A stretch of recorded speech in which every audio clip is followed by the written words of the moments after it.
So how do we do that? Well, look at Isaiah 33, and we'll start in verse 14. The sinners in Zion are afraid. Fearfulness has seized the hypocrites. What's he talking about? Well, the context is, we already know, the Assyrians are coming. Hezekiah is rattled. They're building walls. We already covered that back in the chapters 36 to 39. The Assyrians are starting to camp outside the city. We know they're going to besiege us. We know that they're going to skin us alive, probably, like they did everywhere else. So the sinners in Jerusalem are afraid. Fearfulness has seized on the hypocrites. Isaiah says, wow, this is what you need to do. Who among us shall dwell with the devouring fire? Have any of you read the book of Hebrews? What did the writer of Hebrews describe God as? Remember my very first reading through the Bible? I marked every name of God.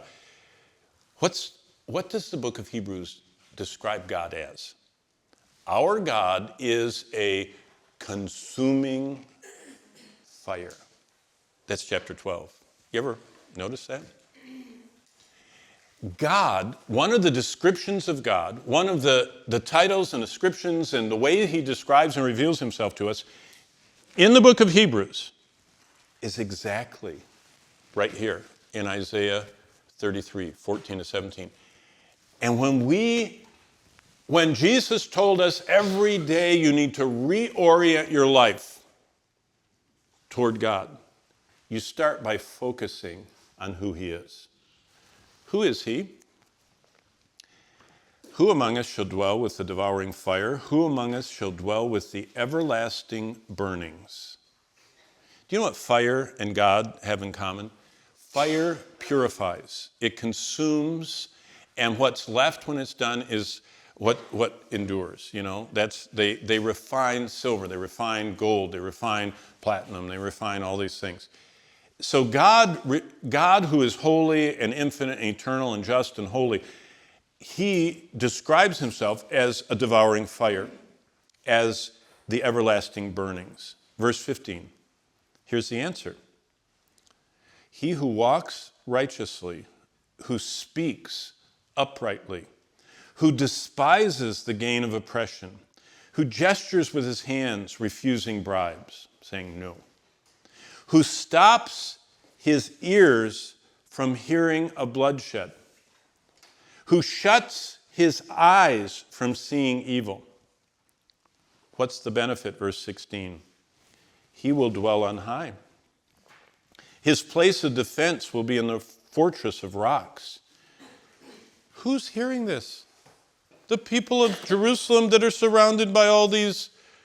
This is chapter 33. Chapter 36, the Assyrians are coming. These are the people that are facing.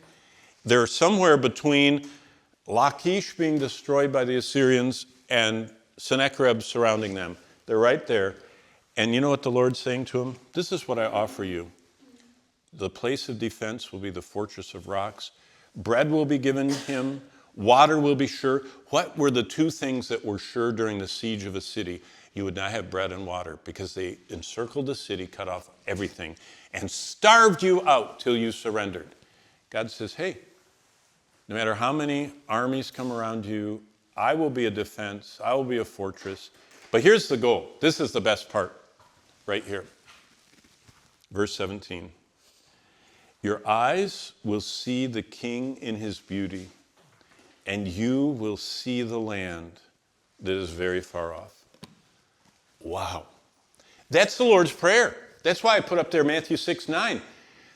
If we learn what the Lord is offering by listening to his voice every day in his word, what it does is it transports us from being inside a besieged city with enemies surrounding us, with a hopeless situation coming.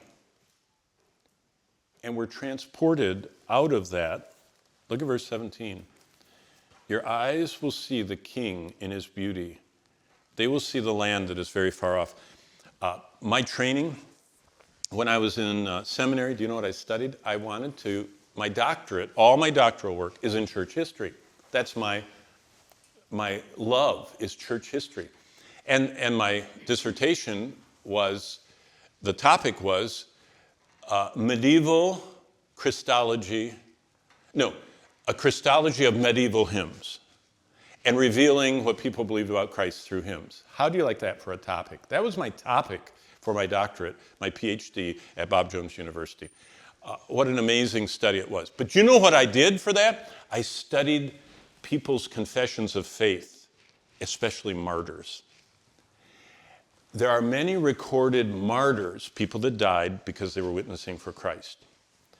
Most of them died sharing the gospel in such a way that they had to stop them. They were so compelling.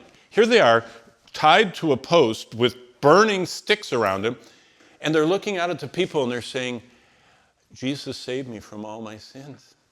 I have hope. I can see the King in his beauty and the land that is very far off. I'm headed there right now. You can see the fires coming up here. I'm going there now, but are you? Do you know your sins are forgiven? Did you know during the Inquisition, you know what the Inquisition is? It's the Roman Catholic extermination of born-again Christians that were reading the Bible and trying to evangelize people. During that time, they developed a pair of tongs that had cutters on the front, like you'd trim a tree with, only the tongs went like this. And they would go up and cut the tongue out of the people they were executing because they wanted them to stop sharing the gospel. I mean, we're already in territory that it's hard to even think about. I mean, I can't imagine being burned to death. I burned my finger on the stove and it hurt for a week. Can you imagine burning every inch of your body and how painful that would be and how long and everything? Do you know what I learned in my dissertation and work on the confessions of these martyrs? Well, I'll tell you one. They cut his tongue off. His brother was next to be burned at the stake. This martyr told his brother that even though they tied him with chains, he said, if you notice, they don't pile the wood up high enough, my hands will be showing. So I'm not going to be able to talk. And it'll be smoky, because smoke rises. He said, you probably won't be able to see my eyes. He said, watch my hands. And he said, I'll give you a signal. Because the brother was scared. They told him if they would deny Christ, they would just stick him through with a sword and not burn him, and it would be quick and a lot less painful. So the brother was thinking of getting stuck. So the older brother, they cut his tongue out. The younger brother was watching from the bars of his prison cell. And this is recorded. There's a whole book of all these martyrs' testimonies. It's beautiful to read. And he was watching, and you could see his hands. And, you know how when something's hurting, you're kind of, it was hurting. He was watching his hands, and then all of a sudden, he watched his hands, and the brother, he just, with his hands, said, you can endure this.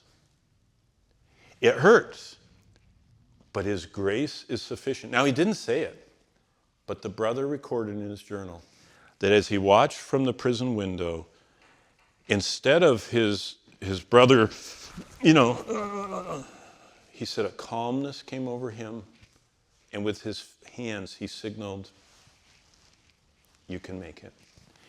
How do you live? I mean, I doubt if any of us are going to be burned. Well, I told Stitch at her way she's going, she's such a bold, and she wants to go off in these closed countries. She might get it. But the rest of us probably won't, okay? Get martyred.